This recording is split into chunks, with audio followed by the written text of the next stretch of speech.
And our beloved Prophet said, it's mentioned in Sahih Bukhari. Sahih Bukhari is one of the collections of the authentic sayings of the last and final messenger, Prophet Muhammad, peace be upon him. It's mentioned in Sahih Bukhari, volume number 8, in the book of manners, chapter number 2, hadith number 2. A man approaches the Prophet and asks him that who deserves the maximum companionship and love in this world? Prophet said, your mother. The man asked, after that who? The Prophet repeated, your mother. The man asked, after that who? Again the Prophet said, your mother. The man asked for the fourth time, after that who? Then the Prophet said, your father. That means 75%, 3/4 of the companionship goes to the mother, 25%, 1/4 goes to the father. In short, the mother gets the gold medal, she gets the silver medal, as well as the bronze medal. The father has to be satisfied with a mere consolation prize.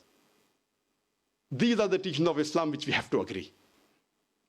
And if we analyze, Islam gave economic rights to women 1300 years before the Western world.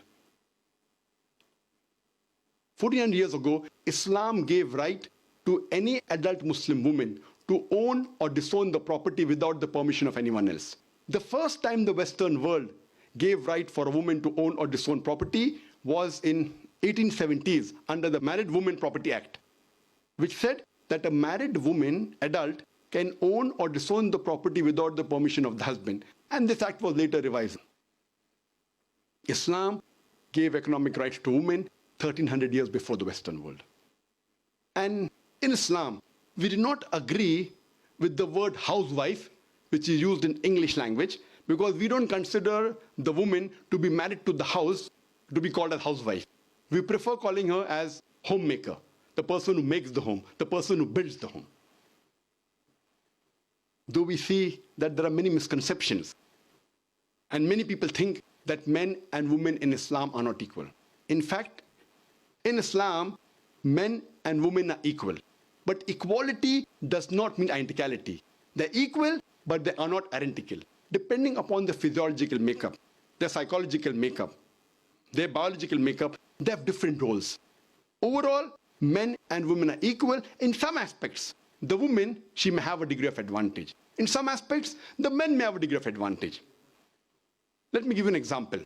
If there are two students in a class, student A and B, both of them, they come out first in examination. Both get 80 out of 100. When we analyze the answer sheet, there are 10 questions which have 10 answers, each carrying 10 marks. In answer to question number 1, student A gets 9 out of 10.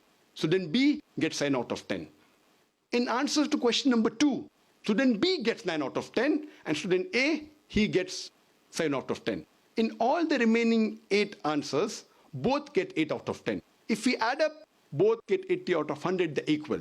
But in answer number 1, the student A has a degree of advantage. In answer number 2, student B has a degree of advantage. In the other aspects, both are equal.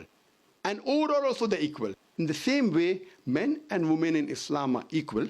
In some aspects, the men have a degree of advantage. In some aspects, the women have a degree of advantage. For example, if a robber, if a thief enters my house, I will not say, I believe in women liberalization. I will not ask my wife or my daughter to go and fight. Since God has given me more strength, it is my duty to fight. As the Quran says in Surah Nisa chapter 4 verse 34, that God has given more strength to men. It is his duty to protect the woman. So in strength, the men have a degree of advantage.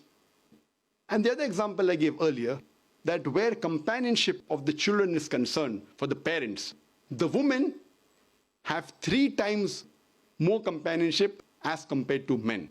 The mother has 3 times more companionship as compared to father. So here, the women have a degree of advantage. So as I said earlier, men and women in Islam are equal.